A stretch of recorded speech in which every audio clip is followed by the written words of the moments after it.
Hey everyone, welcome back. If you're new here, subscribe and leave a comment.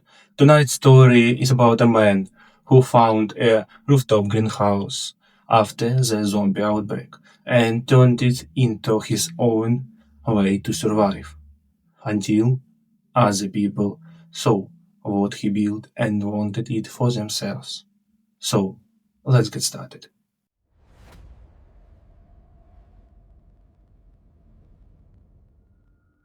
What do you do when you're the only working food source for 6 blocks in every direction and someone with numbers and weapons decides the roof belongs to them? The tomato plant comes out of the bed roots first when I drag it clear. I don't want to pull it. I've been nursing this row of Roma since late March, and it's the middle of August, and 6 of the fruit are almost red, still clinging to a vine that the man lying on top of it has crushed flat. His name was Ray Dunbar. I found that out from a laminated work badge clipped to his jacket. Property inspector. He had a .22 caliber semi-automatic on him with a suppressor threaded to the barrel, 40 rounds in a canvas pouch on his belt, and a folded city map in his inner jacket pocket, with 6 rooftops circled in red marker. He came up the stairwell of this building sometime last Thursday, and he made it as far as the 3rd floor landing before something on that floor stopped him. I wasn't there when it happened. I was up here on the roof. I heard a sound from below, not much of one, and by the time I went down to check, he was 2 flights up the stairs, having made it that far on his own. He was still warm when I found him. I took the rifle and the rounds and the map. I took his boots too, because my left sole had split along the seam and was only getting worse. I'm not proud of that part. He was past needing boots. I moved him out of the stairwell on Friday because the heat was accelerating things and the smell was starting to push through the gap in the ventilation cover. I got him onto the roof and left him against the parapet wall on the east side with a tarp over him and 2 cinder blocks on the corners to weight it.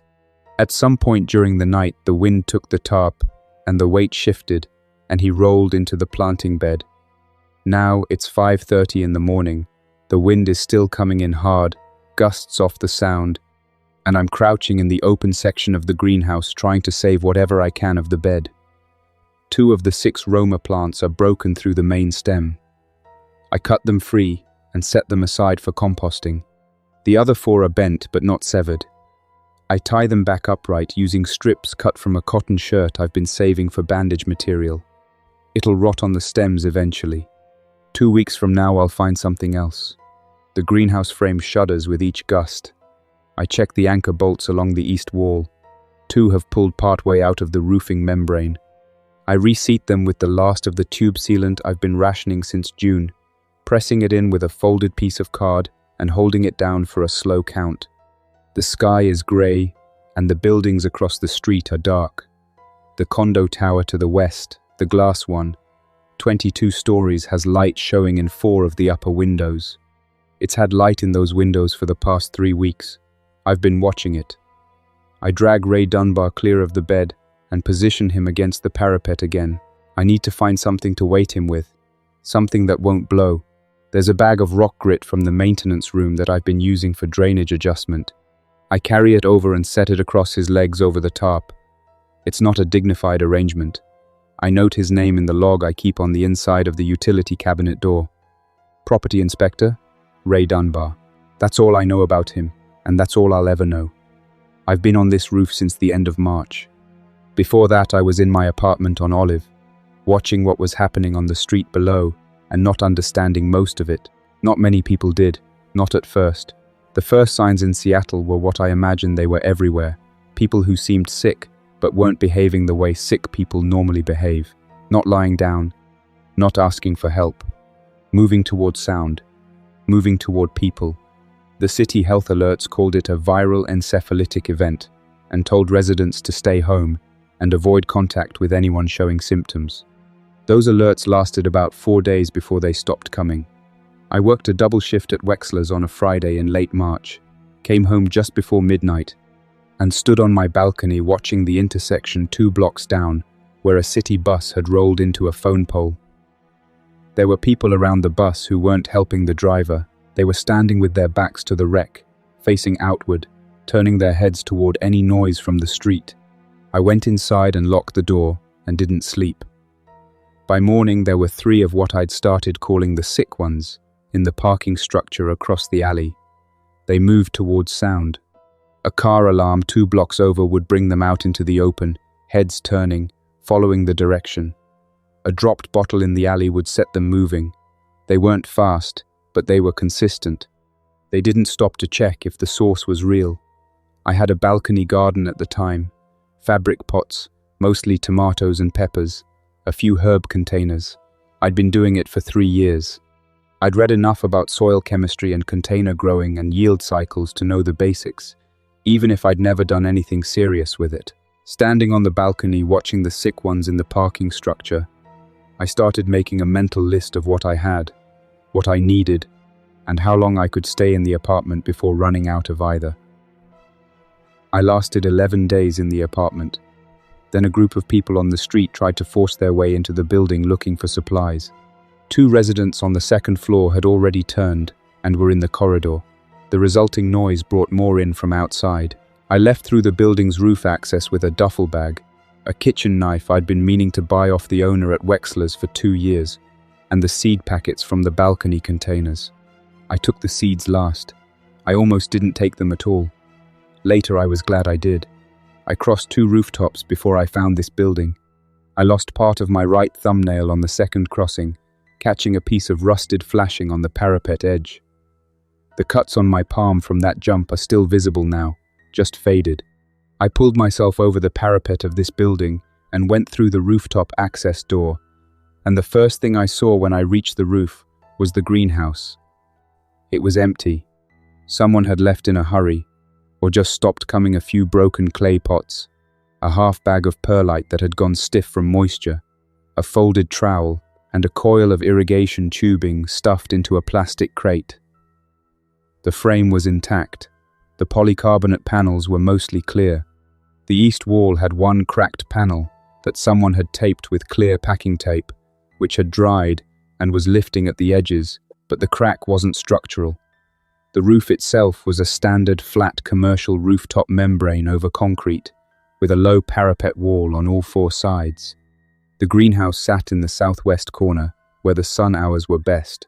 There was a utility cabinet on the north wall that had 2 gallons of water treatment tablets, a roll of poly sheeting, and a manual pump sprayer still in its original box. There was a drain pipe in the northeast corner, feeding down the side of the building into the alley. I sat on the edge of one of the empty grow beds and ate the last of what I'd carried out of the apartment, half a sleeve of crackers and a tin of sardines, and I looked at the greenhouse and started making decisions. This wasn't a plan, not yet. It was closer to a recognition. I was looking at something that already existed, and I had some of what it needed, and there was no reason not to try. I've thought about that moment a lot since. I hadn't finished a significant project in my adult life before the outbreak. I'd started a culinary program twice, started a community garden plot once, bought a fermenting kit that sat in a cabinet for 2 years. I was good at starting and bad at following through. What changed on that roof wasn't some personal transformation. It was just that the consequences of stopping were too clear to ignore. The first week was about water. Without water, everything else was theoretical. The building had a rooftop tank that fed the lower floors by gravity, but the main water pressure to the building had dropped to nothing by my 2nd day. Whatever had been keeping the city supply running had stopped. The tank had maybe 40 gallons left when I arrived. I used that for drinking only and put everything else on hold. On the 2nd day, I started looking at the drainage setup. This building has 6 downspouts, 4 on the south face, 2 on the north. The gutters feed into them through aluminum elbows that I could reach from the parapet with a step stool from the utility cabinet. I diverted 2 of the south gutters into a 55-gallon drum I found in the maintenance room on the top floor, rolling it out through the access door and positioning it under the downspout. The connection wasn't clean. I used poly sheeting and 2 hose clamps, but the first time it rained, the drum collected about 30 gallons. I boiled everything before drinking it. The propane burner from the maintenance room had enough fuel to run for several hours at a time. I found 2 more canisters in a storage room on the floor below. I rationed them from the start, boiling in batches, storing in sealed containers, never running a burner longer than necessary. The rain catchment was the only water system I trusted that first month, and Seattle in April cooperated more than I had any right to expect. I made a filter from what I had. 3 layers, a cotton shirt rolled into a cylinder, then a layer of fine sand scraped from a concrete planter on the floor below, then a layer of charcoal from the base of the propane burner's heat distributor. It wasn't a proper filter. I was still boiling everything. The filter was just a pre-treatment, but it removed visible particulate and improved the taste of the roof runoff, which had a metallic edge from the membrane material beneath the gutters. I added 2 more collection points in the second week by running poly tubing along the parapet from the north gutters to 2 5-gallon food safe buckets from the maintenance room. The poly wasn't ideal for long-term UV exposure, but it was what I had. I also started collecting condensation from the greenhouse panels each morning, using a squeegee and a small collector trough I shaped from flashing material.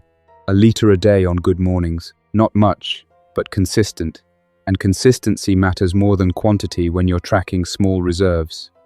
Soil was the next problem. The grow beds had been empty too long, the existing medium was depleted and too dry to work. I needed organic material. I found 2 40-liter bags of potting mix in a ground floor shop that had been a plant nursery.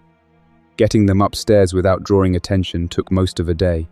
I went down through the stairwell in the early morning, moved fast, and was back up before the street activity reached the hour when I'd be visible from the road.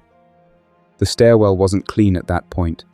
There was one of the turned ones on the second floor landing a woman in a green coat who had been sitting against the wall when I first scouted the stairs. She didn't respond to slow, careful movement or footsteps on the far side of the landing. She responded to sudden noise, to voice, to metal contacting metal. I mapped her position and learned to move around her. I used that route for 6 weeks before she stopped being a factor. I got the soil bags upstairs on day 3. I mixed them into the 2 best grow beds, with the perlite from the original bag in the greenhouse. I had seeds, not many. Tomato, sweet pepper, bush beans, lettuce, radish, and kale, all from my apartment balcony stock. I started everything in the warmest bed, closest to the south-facing panels, and covered the seedling tray with poly sheeting at night to hold heat. The germination took longer than it should have. The nights were still cold, but it started. By the second week of April, I had tomato and pepper seedlings with their first true leaves, and the kale had taken in all 3 of the spots I'd direct sown.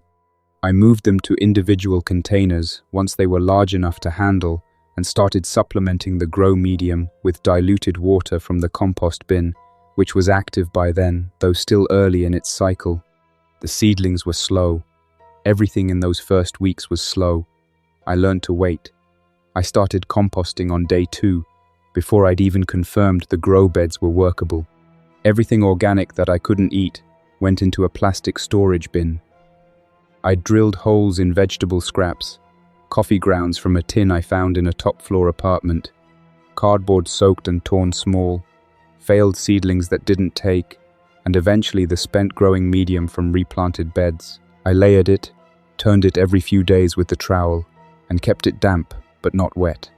By month 2, it was producing usable material, dark and coarse, which I mixed back into the beds when I cycled crops. The top-floor apartment units provided more than I expected on the first sweep. Most had been cleared by residents when they left, but 2 hadn't. One had a full pantry that the person hadn't had time to pack. Pasta, dried beans, lentils, tinned fish, salt. Another had a bag of rice, 2 cans of chickpeas, and a bottle of olive oil, 3/4 full. I took all of it upstairs and rationed it from the start. I wasn't going to eat through it in the first month. I was going to make it last until the garden could carry the weight. The garden couldn't carry the weight for the first 2 months. April and most of May were supplement and wait. The kale came in first and was welcome. The lettuce followed. The tomatoes and peppers were months away from producing anything. I ate mostly legumes and kale, and whatever the growing beds gave me, and I was careful about it. I lost about 7 kilograms in the first 2 months. I know that because I tracked my belt holes. The rabbits were a surprise. I found the first one on the roof of the building directly to the north, a brown and white domestic rabbit, probably escaped from an apartment somewhere below when things went sideways. It was sitting near an HVAC unit when I crossed over to check the rooftop for materials. I didn't have a cage. I used a large plastic storage bin with the lid weighted and holes cut in the sides for air, lined with torn cardboard. The rabbit approached the lettuce leaf I held out without much hesitation. It was hungry. I found 3 more rabbits over the following 6 weeks on different rooftops during scavenging runs, 2 more domestics, and one that might have been a cross with a wild cottontail. By June, I had 4 rabbits in a pen I'd built from wire mesh and salvaged timber along the north parapet. They ate vegetable scraps, outer leaves I trimmed from the grow beds, and the hay filling from a stuffed pet bed I found in one of the apartments. Their waste went into the compost. A closed loop. Processing the first rabbit was something I'd never done before. I found instructions in a homesteading book in the apartment with the full pantry. The first time was slow, and I made a mess of it. By the third one I was faster and wasted less. I boiled the bones for stock. I dried the skins on wooden frames in the greenhouse, working them until they were supple enough to fold without cracking. The meat itself was lean and mild, and entirely welcome after 2 months of mostly legumes and greens. The first doe in the pen gave birth to a litter of 6 in early July. I went from having a protein supplement to having a manageable livestock situation. I kept careful counts, breeding pairs, expected litter timing, the growth weights I could estimate by hand. I didn't want the colony to outgrow what the roof could support. 2 breeding pairs, rotating, with the rest processed at 8 weeks. It worked. It kept working. The pigeon problem started in May and got steadily worse through June. They landed on the greenhouse roof, walked along the panel seams, pushed at gaps where the framing met the membrane, and left waste that degraded the polycarbonate and encouraged mold along the joints. More than that, they were drawn to the grain scraps from the rabbit pen and to the fruit on the tomato plants that split in the heat. 3 of them pushed through a gap in the pen mesh one afternoon and ate most of a week's worth of stored hay before I noticed. I strung noise lines, first thin wire with aluminum can tabs threaded on at intervals, stretched across the roof between the parapet posts. In light wind, they rattled. The pigeons ignored them after 2 days. I switched to physical barriers, stringing mesh on a lightweight frame above the greenhouse panels and attaching it with wire ties to the frame structure. That kept them off the panels. For the open roof sections, I used strips of reflective mylar from emergency blankets, tied at head height between the antenna stubs on the parapet wall. The reflective movement bothered them more than the noise lines had. I still lost produce to them occasionally. A split tomato would bring them in through gaps I hadn't patched yet. I patched the gaps as I found them. Pigeon management was never a solved problem, just a managed one. The difference between those 2 things became something I understood clearly on the roof. Nothing in a living system is ever fully solved. You track it, you adjust, and you check it again tomorrow. Ray Dunbar's map had 6 rooftops circled in red. I checked 4 of them over May and June. The first 2 were empty, by the time I reached them stripped of anything useful. One with fire damage along the east stairwell that had charred the access door shut. The third circled building was a small service structure on the north side of a residential block, and inside a partially intact skylight shed, I found cases of bottled water, 8 cases, 16.9-ounce bottles, still sealed. I moved them 1 case at a time, over 3 days, hauling them across 3 rooftop gaps on a rope and board bridge I'd been improving since month 1. The bridge system was the most time-consuming thing I built. Each crossing used a salvaged scaffolding board 12 feet, reinforced with aluminum extrusion bolted to the underside, anchored at both ends, with heavy-gauge angle brackets drilled into parapet masonry. Each bridge took half a day to set correctly. I tested each one with my full body weight 3 times before I used it for materials transport. A plank failure over a 4-story gap was not something I was going to let happen through carelessness. The 4th circled building on Ray's map was the one that changed the long-term picture. It was a small commercial property, 3 blocks north, a former restaurant supply wholesaler, with a rooftop that I'd passed over twice before because the street approach was complex. The rooftop access door was padlocked with a cheap lock whose hasp had pulled partially from the frame. I got it open with a pry bar in under a minute. Inside, professional kitchen storage, 6 10-liter bottles of cooking oil, large containers of dried herbs, and in the back room, on a shelf unit near the emergency exit, a full case of heirloom tomato seeds. 40 varieties, professionally packaged, vacuum sealed in foil envelopes. I sat on the floor of that back room for a while. 40 varieties of seed in sealed envelopes. I knew enough about seed viability to understand that if storage conditions had been reasonable, these were likely good for 2 more growing seasons, possibly 3. I took all of them. I took the oil. I took 3 commercial cutting boards and a large carbon steel skillet that had been hanging on a wall hook. I left the bulkier equipment because the weight and the extra trips weren't worth it. I didn't let myself think about the seeds too much on the way back. I just kept moving. I used Ray Dunbar's rifle exactly 4 times between May and August. 3 times on rooftop approaches when something at street level noticed my movement and started testing the base of the building. Once for a pigeon that got into the rabbit pen and couldn't be driven out through the entry gap it had used.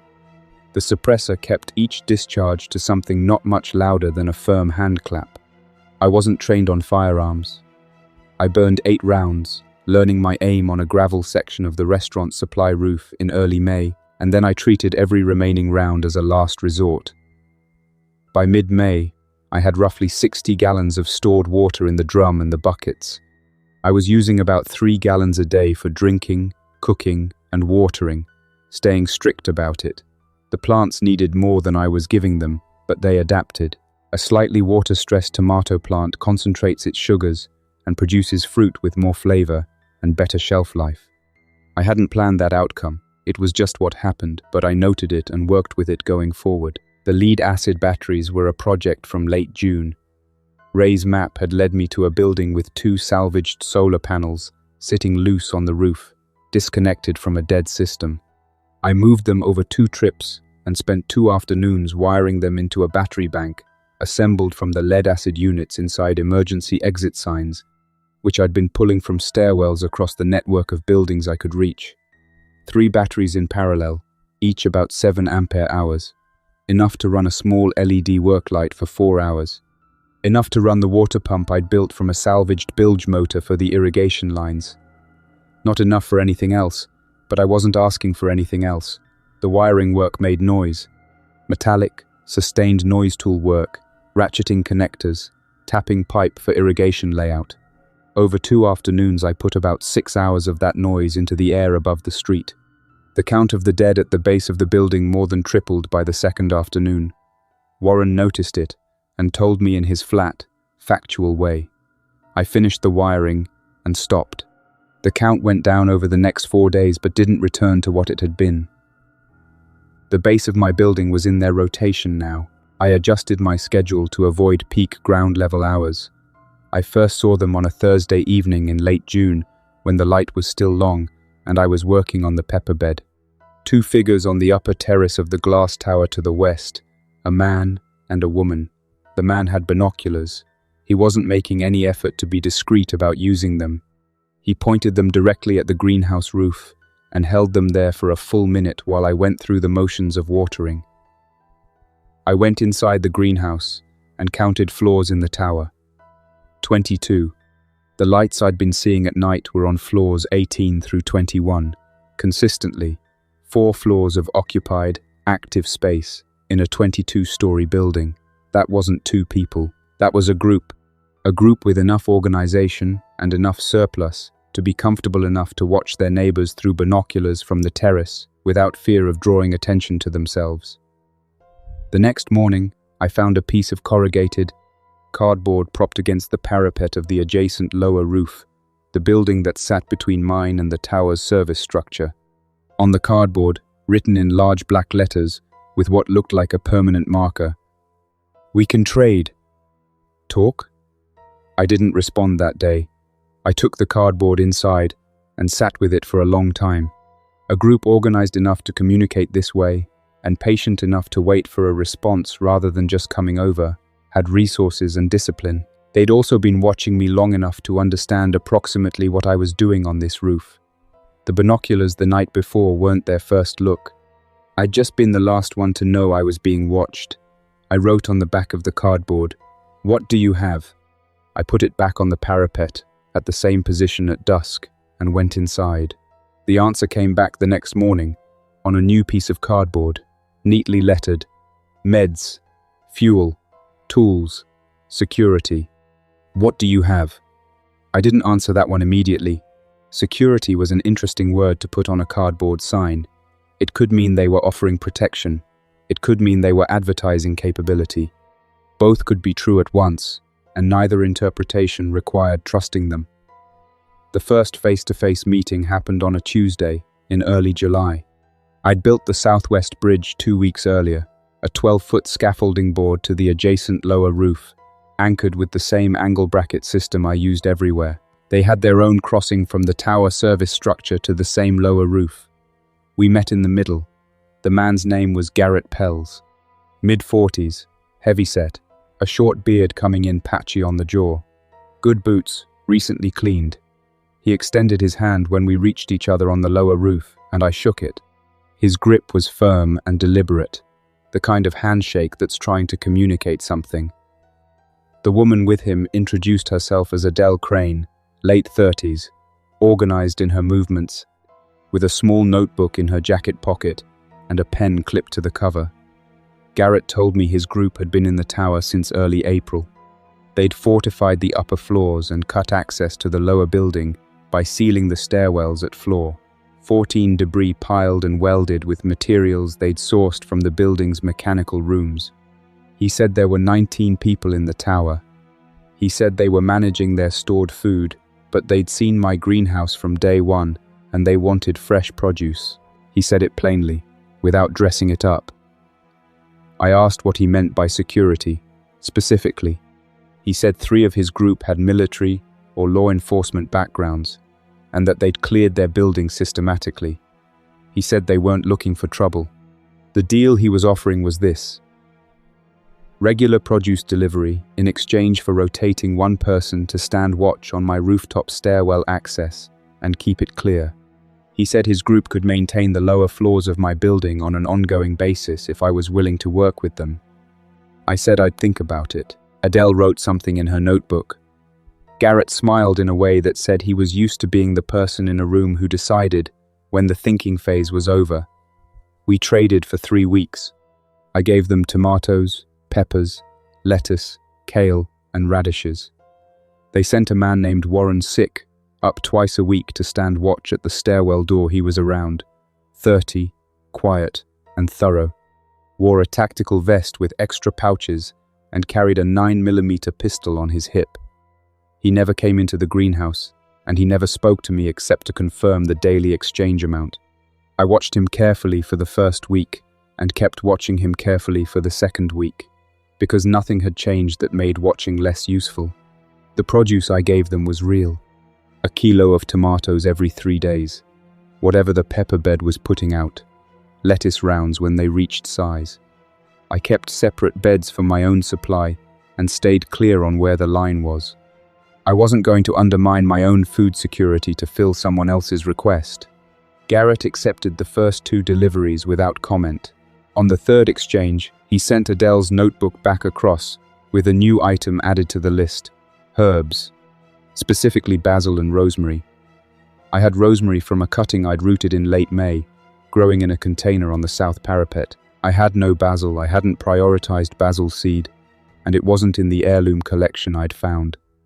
I told Adele this when she came for the third delivery. She wrote it down and said Garrett would appreciate any progress on that. I said I'd see what I could do. I wasn't going to do anything about it. I had no basil seed and no plans to spend a trip hunting for some when every trip carried real risk. The requests kept growing. By the 3rd week of July, Garrett's list through Adele included a weekly vegetable variety mix, at least 2 fresh herb types, and new on that week's list. Protein. He'd heard the rabbits from the lower roof bridge, or seen them from the tower terrace. He wanted 1 animal per week to start, increasing as the colony expanded. That was the moment I understood clearly what was happening. The rabbits weren't part of any agreement. They were mine, the result of 6 weeks of planning, scavenging, and work. Garrett was requesting them as though they were a standing menu item, and I was supposed to be the kitchen. I told Adele the colony was too new and the numbers too tight to sustain that kind of yield. That was partly true. She wrote it down and looked at me with an expression that said she didn't believe most of it, but wasn't ready to push yet. She thanked me and left. July was when the stairwell situation started becoming serious, in a way I couldn't manage around. The alley on the east side of the building had been a draw from the beginning. The narrow gap between my building and the brick wall of the neighboring structure, which I'd been using as a disposal point for anything I couldn't compost and didn't want on the roof, had accumulated months of organic material. In the July heat, the smell from that gap carried 2 blocks. The dead followed smell the same way they followed sound, not intelligently, not with any purpose, but consistently and without stopping. The alley drew them, and they worked through the building's lower entries, through whatever gaps existed in the boards I'd put over the ground floor windows in my first week. The boarding wasn't solid. I'd done it in a hurry with materials I could carry upstairs alone. By mid-July, the first and second floors were compromised. I could hear them in the lobby through the stairwell door, not constant noise, just periodic. The low sound the dead make when they're moving without a specific draw, shuffling, the occasional impact against a wall or door frame, the absence of any other noise. The stairwell itself was still clean because Warren swept it twice a week, but the exits at ground level were gone. I had no way out of this building except across the rooftops. I'd known that was a risk. I'd been building toward it, but knowing something is a risk and living with it closing down around you are different things. By this point I had 3 reliable roof crossings: north to the restaurant supply roof, east to a lower commercial rooftop that connected further east, and southwest to the adjacent lower roof that led toward the tower complex. 3 exits, each one dependent on the bridge being intact and the approach being clear. I ran through the scenarios regularly. They were acceptable, as long as nothing forced a simultaneous problem on more than one bridge at once. Warren appeared on my roof without advance notice on a morning in early August. I was working in the rabbit pen and heard the access door open. He came through it with his vest closed against the morning wind, looked at me, looked at the greenhouse, looked at the pen, and then walked a slow circuit of the entire roof before coming over to where I was standing. He didn't speak until he reached me. He said Garrett had asked him to assess the setup. He said it the way someone says something they've been told to say and have decided isn't worth qualifying. I asked him when that request had been made. He said recently. I asked what recently meant. He said he didn't know exactly. He walked the perimeter of the greenhouse slowly, looking at the grow beds through the polycarbonate panels, checking the anchoring on the frame, looking at the catchment drum. He looked at the rabbit pen. He counted the animals. I could see him doing it, his gaze moving methodically through the pen sections. He walked to the parapet on the east side and looked down at the alley and the street below. He walked to the south parapet and looked at the solar panels. He wrote nothing down. He had no paper. He was memorizing what he was seeing, building an inventory in his head for someone else's purposes. I told him he was welcome to tell Garrett I was happy to talk directly. Warren looked at me for a moment, no expression in it, and then said he'd pass that along. He left the way he came. I stood in the middle of the roof and listened to his footsteps going down the access stairs until I couldn't hear them anymore. Then I went and sat on the edge of the rabbit pen frame and started thinking about the bridge on the southwest corner and how quickly I could remove it if I needed to. The children came across on a Thursday morning in the second week of August. I was in the greenhouse when I felt the southwest bridge flex weight on the plank, the anchor bolt in the parapet post, transferring the movement to the frame. 2 sets of footsteps, light, faster than an adult. I had the machete in my hand by the time the roof access door opened from the greenhouse side. A boy and a girl. The boy was around 11, thin, wearing a grey sweater 2 sizes large with the tower building's logo printed on the left chest. The girl was younger, 8 or 9, holding the boy's hand, looking at the greenhouse with a kind of careful attention that I recognized from the way I'd looked at it myself on the first day. The boy's name was Cody Ruess. The girl was his sister Fern. They'd come across the bridge without telling anyone in the tower. Cody had watched it from his window for 3 days and decided it was safe enough. He'd seen me use it repeatedly. He told me this in a flat, factual way that said he'd been calculating the risk carefully and had made a decision he was prepared to defend. I looked at both of them. Then I went back to what I'd been doing and told them they could look around the greenhouse, but not touch the grow beds. Cody stayed near the door. Fern walked up and down the rows with her hands clasped behind her back, looking at the tomatoes and the peppers and the kale without touching anything. After a while, I asked why they'd come. Cody said they wanted to see the plants. I asked if anyone in the tower knew where they were. He said no. I told him he needed to go back and tell someone before a search started and made noise. He said they'd get in trouble. I said getting in trouble was better than a search party. I sent them back after about an hour, with a handful of cherry tomatoes in a small container, the first batch to fully ripen, dense and sweet. Fern said thank you in a voice that was careful and precise in the way children's voices get when they've been taught to be careful around adults they don't fully know yet. They crossed back on the bridge, and I watched them go. I should have pulled the bridge that afternoon. I didn't. They came back the next day, and the day after that. By the 3rd visit, I'd stopped pretending it was going to stop on its own. Cody was curious in a way that was actually useful. He retained information between visits and asked follow-up questions the next day about things I'd told him the previous one. He wanted to understand how the compost worked. He wanted to understand why some beds were better than others for certain plants. He helped me turn the compost bin and didn't complain about the smell. Fern was quieter, but more observant. She noticed when a plant looked different from the day before: a yellowing leaf, a bent stem, a fruit that had been set since her last visit and was now showing color.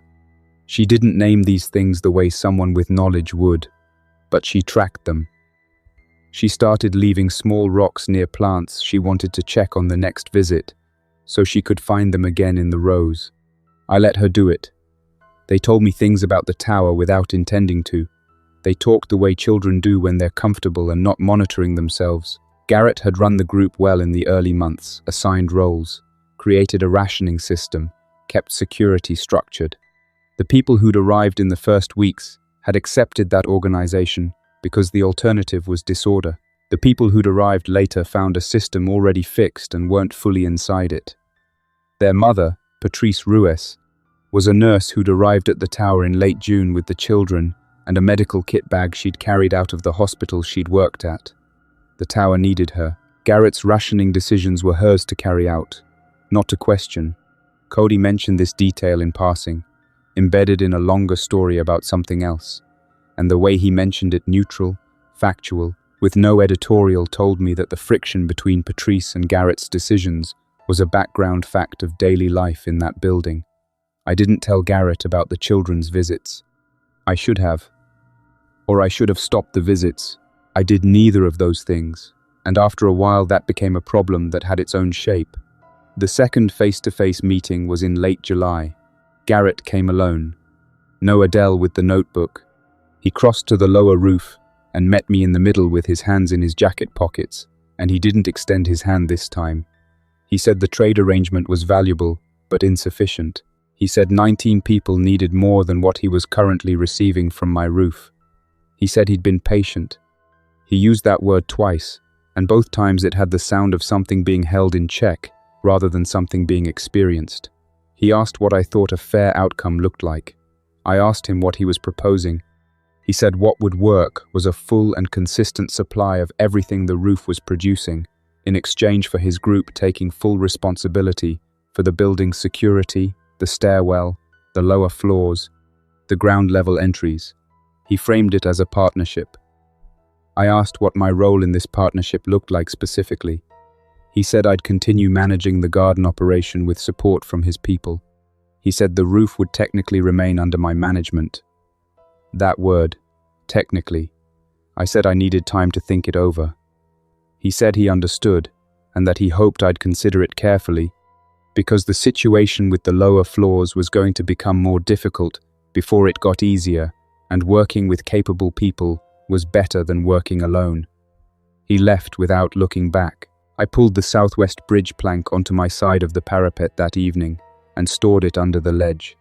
I wasn't going to leave that crossing open while I was thinking. 3 days after the meeting, Warren came back.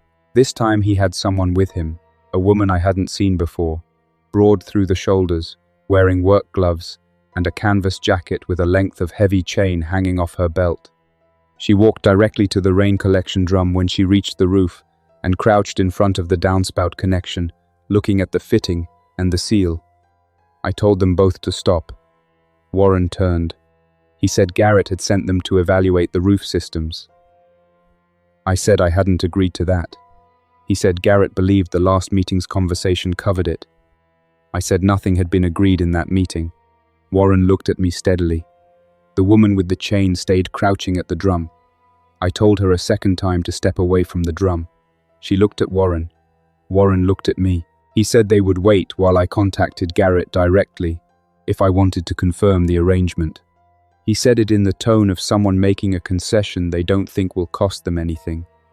I went to the tower side parapet and looked across the gap.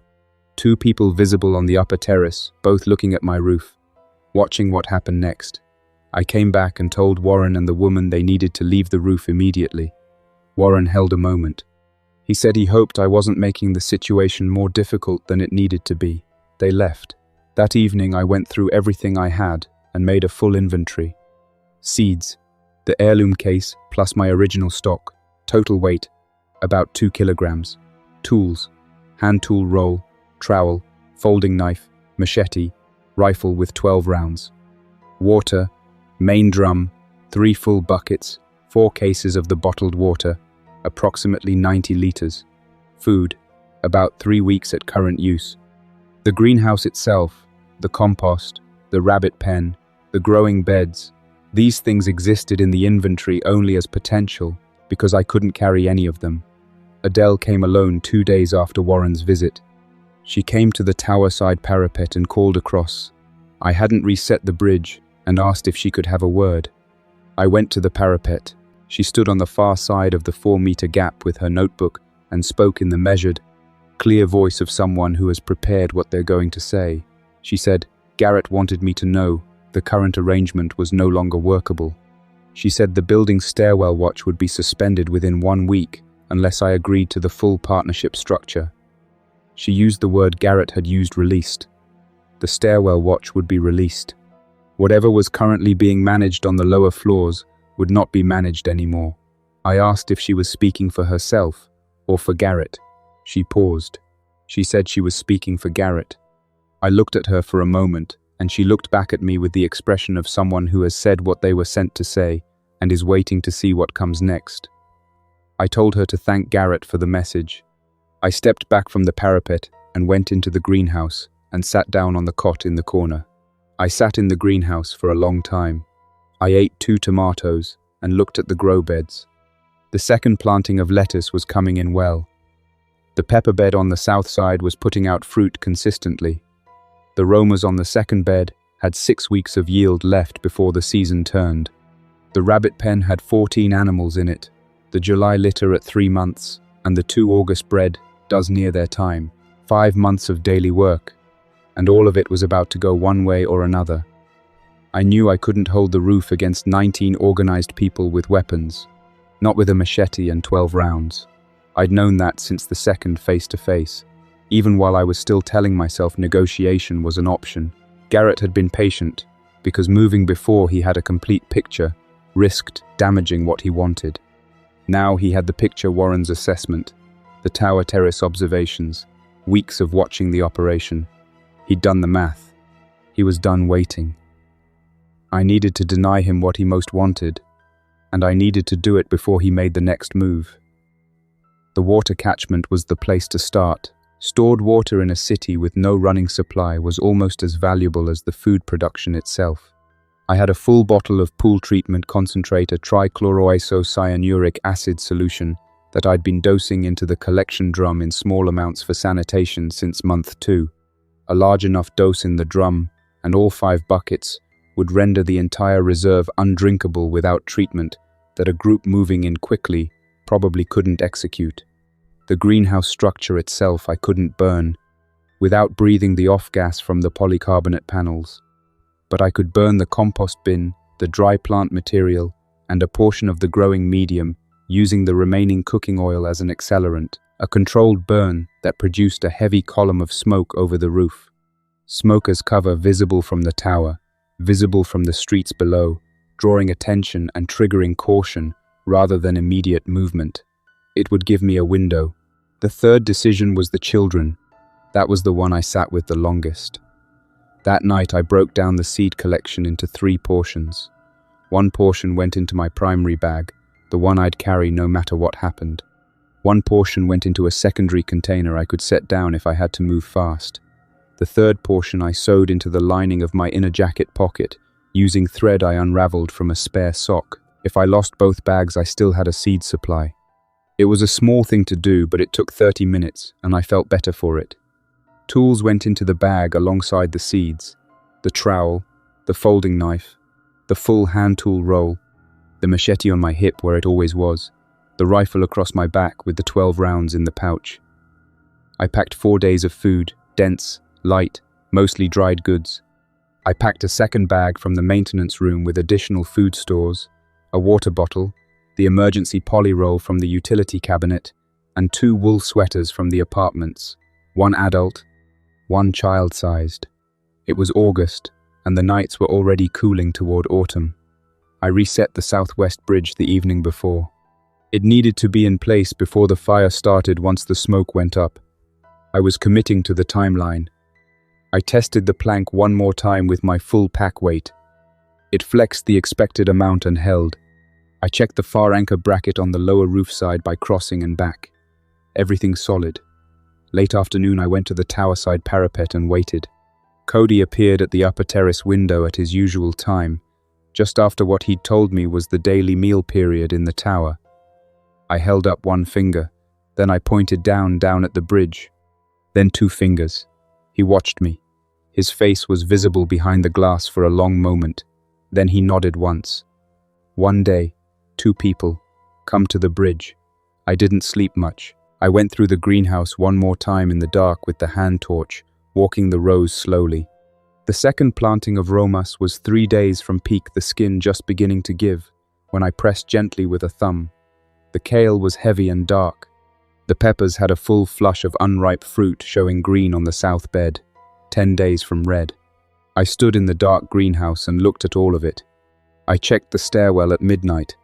Quiet from below, directly below, at least.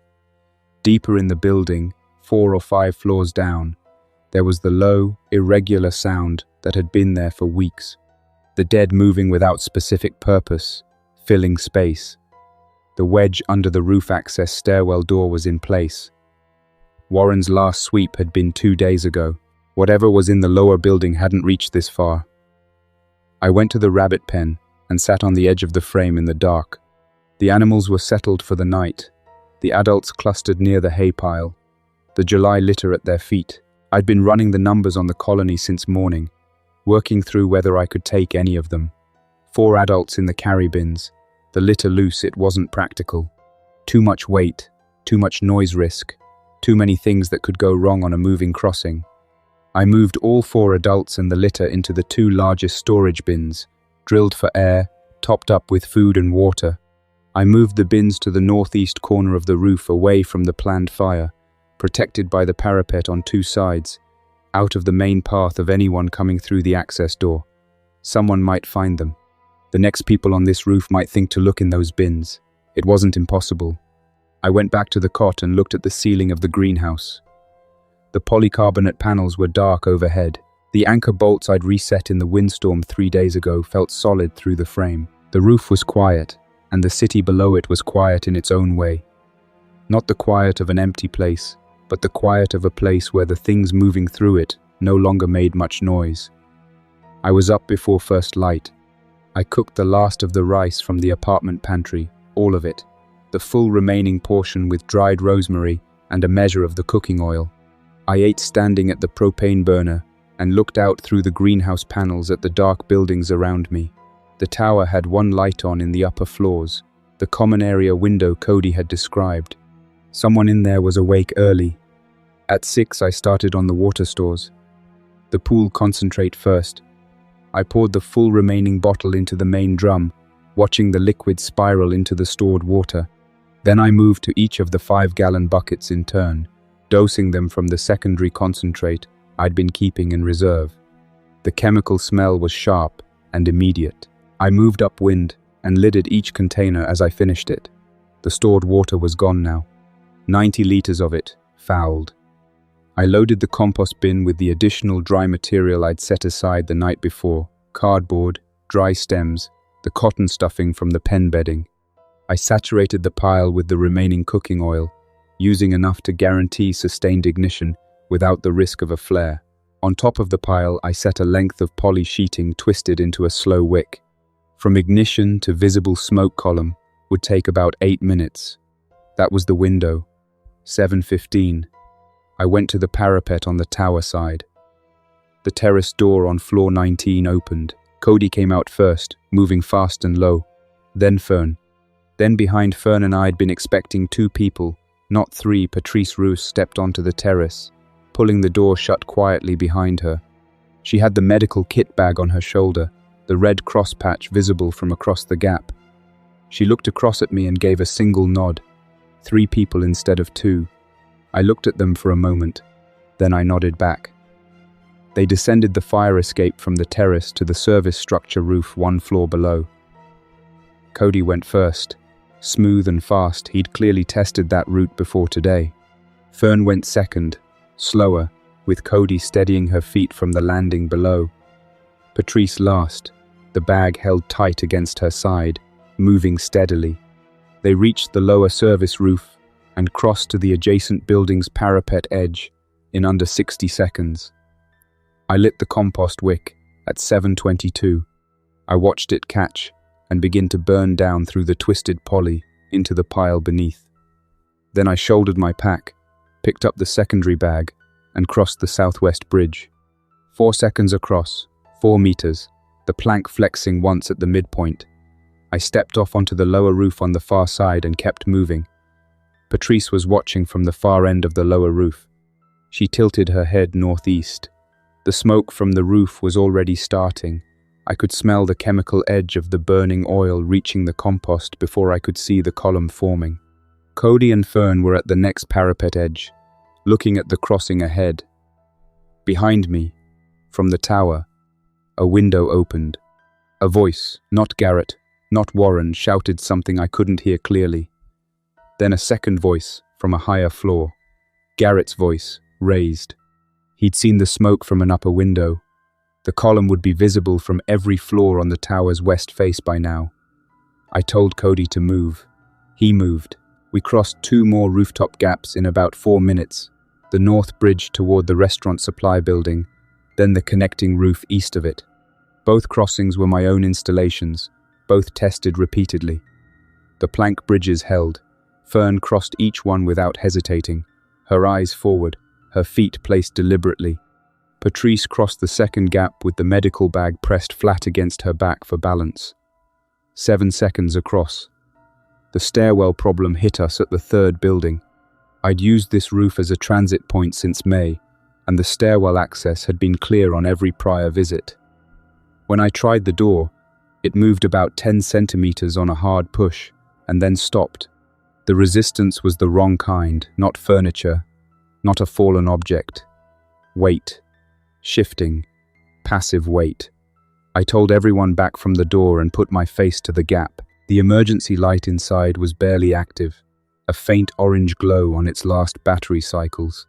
In that light, I could see the door was being held by 2 of the dead on the other side, pressed against it by the geometry of the stairwell landing, not responding to the door movement with any active effort. They were there the way water is in a low spot. They'd drifted to that position and had no reason to move. I looked at the alternative crossing a neighboring rooftop to the south that I'd used once and wasn't fully confident about. The parapet on its far side was cracked, and the anchor on the bridge there was a simpler installation than my standard brackets. But it was the only other option from this position. I had Patrice hold the children against the north parapet, out of sightlines from the stairwell door. I pulled the bridge plank from the north, crossing one of my reliable routes, and I was sacrificing it by moving it and dragged it across the rooftop to the south parapet. The far edge caught the opposite parapet with about 30 centimeters of seating. I held the near end firm with my boot on the corner bracket and went across first to wait the landing. Cody second. No hesitation. Fern third, with my hand extended from the far side to take hers at the midpoint of the span. Patrice last, the medical bag against her back, 8 seconds across, and stepping onto the far parapet calmly. We were moving again. Warren found us on the 5th rooftop. I don't know how he moved that fast. He must have used a ground-level crossing somewhere I hadn't scouted, or a route through a connected building I'd never found. He came up through a rooftop access door on the east side of the building we were crossing, breathing hard from moving quickly, his 9mm in his right hand at his side. He looked at me. He looked at Patrice and the children behind me. He didn't raise the pistol above waist height. He said Garrett wanted the roof. He said it in the tone of someone who has been sent to carry a message and isn't fully certain what he's supposed to do if the message doesn't accomplish what it was sent to accomplish. I said Garrett could have the roof. I said the water drum and the buckets had been treated and needed work before use. I said the rabbit pen was in the northeast corner, with the animals still in the bins. I said the secondary seed container was under the south parapet wall, the one I'd packed as a drop bag, which I'd left in place deliberately. I told him all of this in a steady, plain voice. It was all accurate. It was also everything he'd want to hear, and I told it in an order that made it sound like a complete accounting. Warren looked at Patrice. He said she and the children needed to go back to the tower. Patrice said they were coming with me. She said it the way a person states a fact they're not going to argue about. Warren looked at Cody and Fern. He held the pistol steady at his side for a moment, then he lowered it. He said Garrett wasn't going to be happy. Patrice said that was Garrett's situation to manage. Warren stood in the middle of the roof for a few seconds. Then he turned and went back through the door he'd come from. I looked at Patrice. She was already moving toward the next crossing. I followed. We came down to street level 2 buildings east of mine. The stairwell in that building was clear. I'd checked it in June, and it had stayed that way, which meant whatever had kept it quiet was still holding. Quiet building, side street, no significant sustained draw from below. The lobby was partially barricaded from the inside, done months earlier by someone who'd left without removing their work. We moved through the gap carefully. The front door was glass and aluminum, and I could see through it before touching the handle. The immediate block was clear. At the far intersection, 2 of the dead visible, both stationary, both facing away from us. We went out and turned east. I knew the next 3 blocks from the scavenging runs I'd done since May. I knew which spots tended to hold the dead and which were quieter and when. We moved through the quieter gaps with spacing between us, not a single noise source, moving at the same pace. Fern stayed between Cody and Patrice the whole way and made no sound. She was very good at that. I'd noticed it in the greenhouse as well, the specific quality of quiet she could hold when something required it. We were 4 blocks east and inside a cleared ground floor commercial space before the sun was fully up. We held there for the rest of the day. Patrice went through everyone efficiently, scrapes from the roof crossings, a bruised knee Cody had taken on the 3rd bridge, a cut on my left palm from a bracket edge that I hadn't noticed in the movement. She used exactly what was needed from the medical bag and nothing more. The children slept in the afternoon on their sweaters against the far wall. Patrice sat near the window and watched the street. I sorted the seed collection on the floor of the back room, each envelope out of the bag and organized by type: tomatoes in a row, peppers, brassicas, legumes, alliums, herbs, the heirloom case intact, all 40 varieties. My original stock intact. the portion sewn into my jacket lining intact. I checked each seal, all of them solid. Ray Dunbar's map was in my inner pocket, still showing the 6 circled rooftops. I'd visited 4 of them, 2 remained. I spread the map on the floor and looked at the 2 unchecked circles. Both were north of our current position, both reachable by rooftop within a day, if the routes were passable. I didn't know what was in them. Ray had circled them for a reason. Patrice came and sat near me in the late afternoon.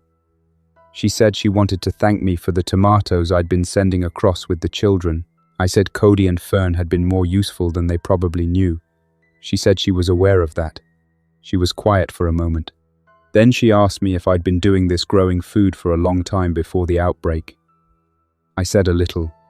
Balcony containers, fabric pots, nothing serious. She looked at what I'd laid out on the floor, the seed collection, the tools, the folded city map, and said it looked like something someone had been doing seriously for years. I said 5 months of doing it every day changes the scale of what you actually know. She pulled a folded paper from her inside pocket. A handwritten list of plant names with growing notes alongside each one in small, clean handwriting. Calendula, echinacea, valerian, elderberry, yarrow, feverfew, medicinal plants. She'd been carrying the list since before she arrived at the tower. She said she'd written it in the hospital on her last shift, in the hour before she decided to leave. She handed it to me. I looked at it carefully. Calendula, I could start immediately from the heirloom collection. It was in there, 2 varieties. The elderberry was going to need sourcing from an established plant, which was a different kind of problem. The others fell somewhere between those 2. I folded the list and put it with the seed collection in the jacket pocket. That night, I found a notepad in the back of the commercial space. A standard legal pad, half used, the remaining pages blank. I sat on the floor and wrote down what I knew, not for anyone specific, just to have it somewhere outside my head. Gutter catchment works at scale with poly sheeting and basic clamps. Don't overthink the fittings. Get the collection volume right, and the water quality follows from filtering and boiling. Compost turns in 3 to 4 weeks in warm weather, with correct layering and moisture. Turn it every 3 days minimum. Lead-acid batteries from exit sign units will run a low-draw system reliably if the panels are matched correctly. Rabbits breed in 3 to 4 weeks and maintain colony size with minimal feed supplementation beyond kitchen waste. Tomatoes in a slightly water-stressed state produce higher quality fruit with better shelf life, not intentional the first time, but repeatable. Heirloom seed viability at room temperature is 2 to 3 years for most varieties if sealed properly. Noise draws the dead. Patience and silence are the primary tools everything else depends on. I wrote, "The greenhouse is gone. The water stores are fouled. The rabbit colony is in the northeast corner of the roof in closed bins, and I don't know what happens to them from here. The grow beds are either burning right now, or Garrett's people are in them pulling tomatoes. 5 months of daily work. I don't have any of that back." I wrote, "I have 2 kilograms of seed. I have the tools. I have a list of medicinal plants I didn't have before today. I have a nurse and 2 children who can learn faster than any of the adults I've worked around in my life. And I have the knowledge from building the first one, what the second one will need, where the mistakes were, what I'd do differently. A second roof greenhouse built by someone who's already run one for 5 months won't take 5 months to reach the same yield. That's not nothing." I put the pad down and looked at the dark ceiling. Cody was asleep against the far wall with his jacket pulled over his shoulders. Fern was asleep with her head on Patrice's folded sweater. Patrice was reading by hand torch, something from the shelves of the commercial space, a catalogue or manual of some kind. The space was quiet. Outside, the city was doing what it did at night, the dead moving through it, without any particular direction, the dark buildings standing over them. The seeds were in my jacket, the tools were in the bag. Ray Dunbar had 2 more circles on his map and I hadn't checked them yet. In the morning we'd start looking for the next roof.